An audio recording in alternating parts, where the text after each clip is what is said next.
toy collectors, welcome to another super exciting, outrageous toy review. Today we're taking a look at Trapjaw from the Masters Universe Origin line and from the Super7 Filmation line. The Origins figure looks very much like the vintage figure and black armor on his legs. The Super 7 version, based on the Filmation cartoon show, has more cartoony eyes and a reddish maroon weapon arm and pants. The Super 7 card back features some artwork at the top where he's battling He-Man, and he's broken Teela's sword with his jaw. Lower down on the packaging, we have callouts to his swappable hands and movable jaw, as well as cross-sell art for the rest of the figures in this line.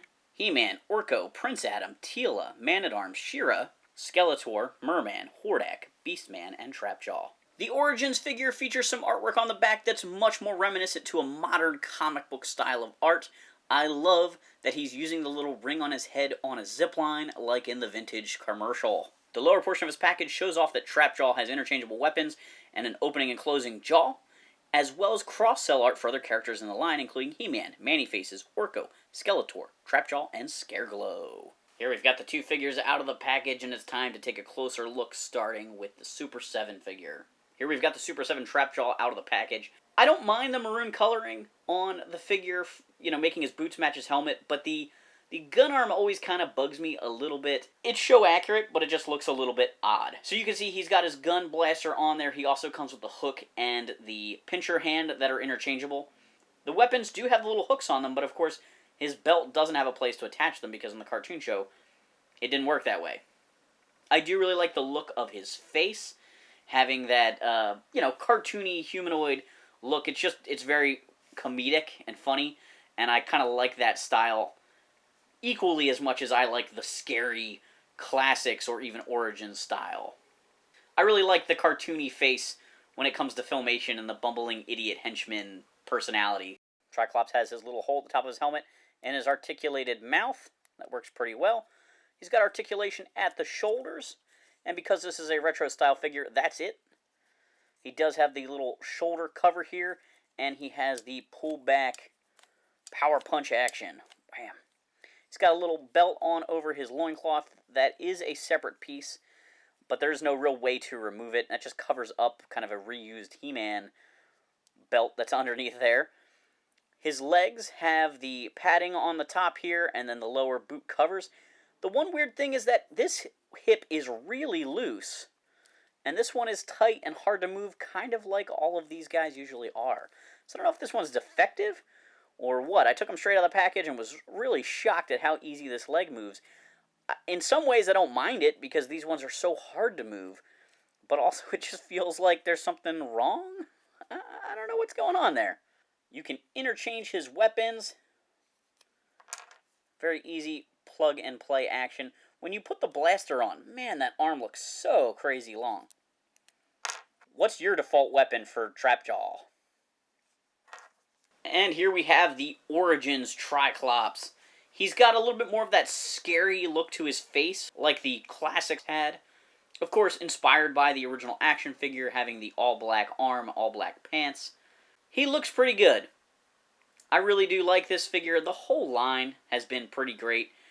And he's got some really nice details to him. I really think Trapjaw has some of the best features in all of Masters of the Universe, just making a really, really fun figure with the moving jaw, the swappable hands, and just like the weird robotic pirate look that he has. So again, we have the loop at the top of his helmet. He has his opening and closing jaw. He has articulation at the shoulders and a hinge at the elbow, a swivel at the hand. I mean, it's just great having all that articulation. Of course, just like this line goes, many of his joints are removable, including the shoulders, the wrists, the head, the waist. He's got this mechanical arm over here, which I love that they've added some articulation to it. It twists, it bends, so it's much more like the classics than the retro vintage action figure. But that's fine by me. Keeps him from getting that really crazy long gun arm. Of course, he's got the gun. It has a hook on it and can be swapped out for his other accessories, which are tucked on his belt. He's got his pincher claw. He's got his hook. It does not look like these weapons would be interchangeable because the peg size is different. He's got a swivel at the waist. He's got his belt on there with the skull and crossbones, which made me kind of always think maybe he was a pirate. He's got articulation at the hips, at the knees, which bend and swivel, and articulation at the ankles. Motu Origins really is a fun toy line. Our Super 7 figure comes with a piece of character art on a piece of cardboard on the back. It says from toy to tune. We can see the original figure, a modification of that for the cartoon, and then finally the cartoon color scheme. Our Origins figure comes with his mini comic based on the wave Double Trouble. So we're going to see a lot of Orko, Scareglow, Man-E-Faces, and Trapjaw in this one. All the guys that we see on the cross-sell on the back of it.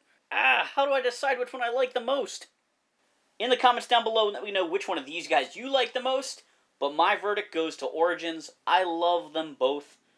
But having the articulation in that robot arm pushes the Origins one over the edge for me to beat out the Filmation style one as my favorite of these two figures. Thanks for watching this super exciting, outrageous toy review. Make sure to like, subscribe, and check out my other videos.